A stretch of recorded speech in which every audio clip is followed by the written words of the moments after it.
Hello everyone. हमने last chapter में देखा था कि जू सुहा से कहता है, मैं तुम्हारे साथ कुछ भी कर सकता हूँ, मुझे ही नहीं बल्कि तुम्हें भी संयम रखना होगा। उसके बाद जू वहाँ से जाते हुए कहता है, उस मेडिसिन को फेंक दो, मैं अपने परिचित डॉक्टर को बुलाऊंगा, इसलिए कल हॉस्पिटल जाएं और प्रॉपर प्रिकॉशन लें। उसके बाद हमें दिखाया जाता है कि जू डॉक्टर से फोन पर बात कर रहा होता है तो डॉक्टर कहता है, लो लेवल के हार्मोन वाले ओमेगा के लिए मेडिसिन से कंट्रोल किया जा सकता है, लेकिन प्रॉब्लम उसकी प्रजनन प्रणाली है। फिर डॉक्टर आगे बताते हुए कहता है, मेल ओमेगा के लिए इसे प्लेसेटा कहा जाता है, यह उदर गुहा में स्थित होता है। मैंने बस इसकी जांच की और उसके लिए यह अदर मेल ओमेगा के कंपेयर में बहुत छोटा है। तो जू सोचता है, आशा के अनुसार अजीब है कि मैं इसे बिल्कुल भी स्मेल नहीं कर सकता, अगर यह दबाने वाला नहीं होता तो मुझे इस पर ध्यान ही नहीं जाता। यह सोचकर जू अपनी फिंगर से टेबल पर टैप टैप करने लगता है। डॉक्टर आगे बताता है, मेरा अनुमान है कि वह जो मेडिसिन है उसके साइड इफेक्ट के कारण उसका हार्मोन लेवल कम है। वह जो दवाएं ले रहा था वह नकली थी। मुझे लगता है कि यही कारण है। दवा सस्ती है इसलिए इसके बहुत सारे साइड इफेक्ट होना लाजमी है। उसने कहा कि उन्होंने इसे 4 साल तक बिना एक भी दिन गवाए लिया है। यह सुनकर जू पॉज हो जाता है। यह सुनकर जू एक गहरी सांस छोड़कर अपने बालों में हाथ घुमाते हुए गुस्से में कहता है, सोचता है, मुझे पता है सफिशिएंट मेडिसिन इंश्योरेंस द्वारा कवर नहीं है और एक्सपेंसिव है, क्योंकि उस लड़के के फादर ने बच्चे की सारी सपोर्ट मनी को यूज कर लिया, इसलिए कोई रास्ता नहीं था कि वह सही मेडिसिन ले पाता। तो डॉक्टर फिर जू से आगे कहता है, मैं उसे कोई भी सफिशिएंट मेडिसिन नहीं दूंगा, कुछ टाइम तक कुछ भी न लेना बेहतर है। उसके हार्मोन का लेवल इतना कम है कि अगर वह कुछ महीने तक कुछ भी ना ले तो भी कोई प्रॉब्लम नहीं है। तो जू कहता है, ठीक है, थैंक यू। तो डॉक्टर कहता है, हाँ ठीक है, यदि संभव हो तो उसे 1 महीने में मुझे दोबारा मिलने के लिए कहें। फिर सीन शिफ्ट होता है और हमें दिखाया जाता है कि जू गेट के पास खड़े होकर कॉफी पी रहा होता है। गेट की आवाज सुनकर वह गेट की तरफ देखता है।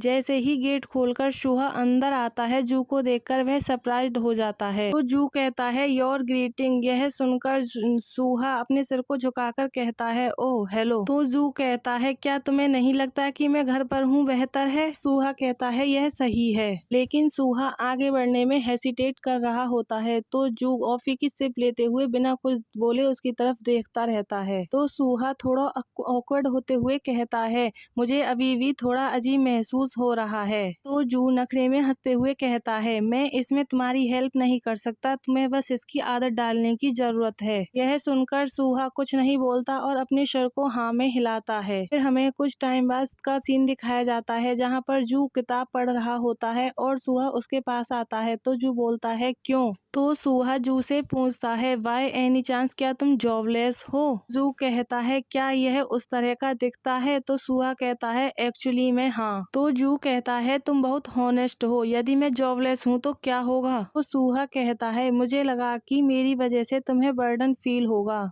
तो जू गुस्से में कहता है, हूँ, क्या तुम अपने जीवन यापन के खर्चे के बारे में बात कर रहे हो? तो सुहा अपने सिर को हाँ में हिलाता है। जू कहता है, फिर तुम क्या करने जा रहे हो? तो सुहा बाहर की तरफ इशारा करते हुए कहता है, मैं बाहर जाकर पार्ट टाइम जॉब पाना चाहता हूँ। तो जू कुछ तेज आवाज में पूछता है, ओह, क्या तुम हाउस होल्ड बजट शेयर करना चाहते हो? तो सुहा अपनी नेक पर स्क्रैच करते हुए कहता है, हालांकि यह ज्यादा नहीं है, मुझे लगा कि यह हेल्पफुल हो सकता है। यह सुनकर जू हंसने लगता है और कहता है, मुझे तुम पर गर्व है, लेकिन यह अननेसेसरी है, इसलिए इसे छोड़ दें, और मुझे याद है कि मैंने तुम्हें पहले भी कार्ड दिया था। यह सुनकर जू अपनी जेब में वह कार्ड को ढूंढने लगता है और ढूंढते हुए कहता है, हाँ, क्या तुम्हें इसे वापस चाहते हो? तो जू कहता है, नहीं, मैंने इसे तुम्हारे यूज के लिए दिया है, इसलिए तुम जो चाहे प्राप्त करो, यह तुम्हारे वॉलेट के लिए डेकोरेशन नहीं है। सुहा कहता है, मैं इस बारे में माफी चाहता हूँ। तो जू कहता है, अगर तुम इसका उपयोग कार खरीदने के लिए भी करोगे तो भी मुझे कोई आपत्ति नहीं है, केवल इधर उधर ना देखें, तुम जो जहाँ चाहे इसका उपयोग करें और जो करना चाहते हैं वह करें। तो सुहा कहता है, वह करो जो मैं करना चाहता हूँ? तो जू कहता है, हाँ। यह सुनकर सुहा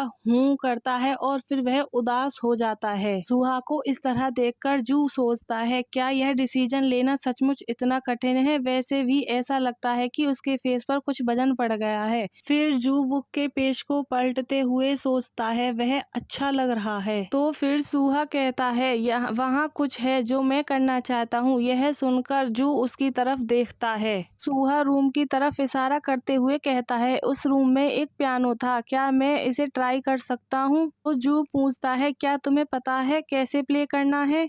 तो सूहा कहता है, नहीं, मैं सीखना चाहूँगा, मैं बस उसे छूना चाहता हूँ। सुनकर जू अपनी बुक को बंद करता है और कहता है, ठीक है, मेरे पीछे आओ। फिर सीन शिफ्ट होता है और हमें रूम का सीन दिखाया जाता है जहाँ पर सूहा गेट पर खड़ा होता है तो बेंच पर पेट करते हुए सूहा से कहता है, गेट क्लोज करो और मेरे साइड में आकर बैठो। यह सुनकर सूहा आता है और बेंच पर जू से डिस्टेंस बनाकर बैठ जाता है और जू सूहा की तरफ देखकर कहता है, अपने हाथ कीबोर्ड पर रखो। जैसे ही सूहा अपने हाथ उठाता है तो वह घबरा जाता है और उसके हाथ कांपने लगते हैं। देखकर जू सूहा के हाथ को पकड़ता है जिससे सूहा फ्लिंच हो जाता है और जू सूहा से कहता है, उन पर दबाव डालने का ट्राई करें। यह सुनकर सूहा जू की तरफ देखने लगता है। सूहा को इस तरह देखकर उसकी तरफ देखकर एक हल्की सी स्माइल करता है। यह देखकर सूहा अपनी फिंगर को पियानो के कीबोर्ड पर रखता है जिससे एक धुन निकलती है। यह देखकर सूहा फिर आराम से पियानो बजाने लगता है। यह देखकर जू सूहा की तरफ देखते हुए कहता है, तुमने अच्छा किया, तुम किसी कंपटीशन में भाग ले सकते हो।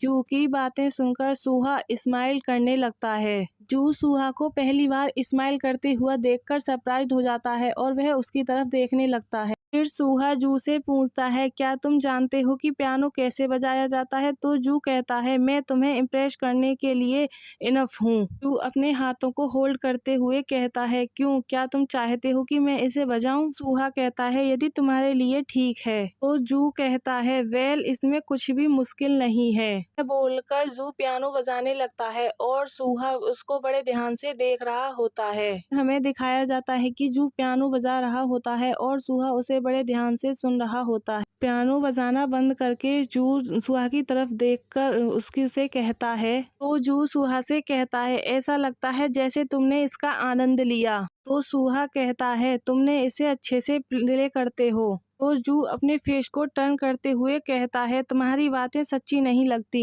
तो सूहा कहता है, लेकिन तुम इसमें सचमुच बहुत अच्छे हो। तो जू कहता है, और अधिक कुछ नहीं। सूहा जू की फिंगर्स को देखते हुए कहता है, तुम्हारी फिंगर्स प्रेटी हैं। यह सुनकर जू उसे एकटक देखने लगता है। तो सूहा अपने फेस पर हाथ लगाते हुए कहता है, देन तुम्हारा फेस भी हैंडसम है। सुनकर जू उसे देखने लगता है तो सूहा कहता है, ओ मेरा मतलब है तुम्हारा लुक अमेजिंग है। यह सुनकर जू अपनी एल्बो को पियानो के कीबोर्ड पर रखकर अपने फेस को उस पर रखता सूहा को एकटक देखने लगता है जिससे सूहा थोड़ा सा ऑकवर्ड फील करता है। फिर जू सूहा से कहता है, तुम भी बहुत सुंदर हो। यह सुनकर सूहा एक साथ अपने फेस को टर्न करता है और सरप्राइज होकर जू की तरफ देखने लगता है। तो जू स्माइल करते हुए कहता है, यह एक कॉम्प्लीमेंट है। सूहा जू की तरफ देखते हुए कहता है, थैंक यू, और वह एक दूसरे की तरफ देखने लगते हैं। और जू यह सोचता है, जब तुम स्माइल करते हो तो तुम और भी ज्यादा अमेजिंग लगते हो। सब सोचकर जू स्माइल करने लगता है। तो उसके पास में एक लेडी होती है, वह उससे कहती है, तुम किस बारे में सोच रहे हो? तो जू कहता है, यह कुछ भी नहीं है। वह लेडी कहती है, तुम बहुत ग्रेट हो, लेकिन तुम हमेशा इतनी कोल्ड बातें क्यों करते रहते हो? फिर वह जू की चेस्ट पर रब करते हुए कहती है, चूंकि यह मैं हूँ, मैं धैर्य रख सकती हूँ। यह सुनकर जू अपने फेस को टर्न कर लेता है। तभी बाहर से गड़गड़ाहट की आवाज आती है। वह लेडी जू के प्राइवेट पार्ट को टच करते हुए कहती है, यहाँ बहुत बारिश हो रही है, तुम रात रुकोगे है ना?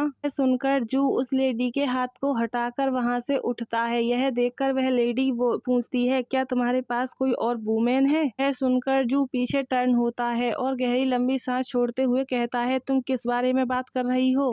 तो वह लेडी कहती है, मुझे एक अंदेशा था, मैं तुम्हारे कृत्य को बर्दाश्त कर सकती हूँ, लेकिन अगर तुमने मुझे धोखा दिया तो मैं इसे बर्दाश्त नहीं करूंगी। यदि तुम्हारे पास कोई अन्य वूमेन है तो क्लीन करें और जाएं। तो जू अपनी शर्ट को पहनते हुए कहता है, सॉरी, मेरे पास एक भी वूमेन नहीं है, मैं तुरंत सब कुछ क्लीन कर दूंगा, तुम्हें चिंता करने की जरूरत नहीं है। फिर जू वहाँ से जाते हुए सोचता है, मैंने सच कहा, यहाँ कोई अदर वूमेन नहीं है जिसे मैं देख रहा हूँ। यह सिर्फ इतना है कि यह एक मेन है जो बिना किसी कारण के अचानक मेरे विचारों पर आक्रमण करता है। गाइज, हमारा चैप्टर यहीं लास्ट होता है। आई होप आप सब लोगों को पसंद आया होगा। पसंद आया हो तो लाइक, सब्सक्राइब एंड कमेंट करें।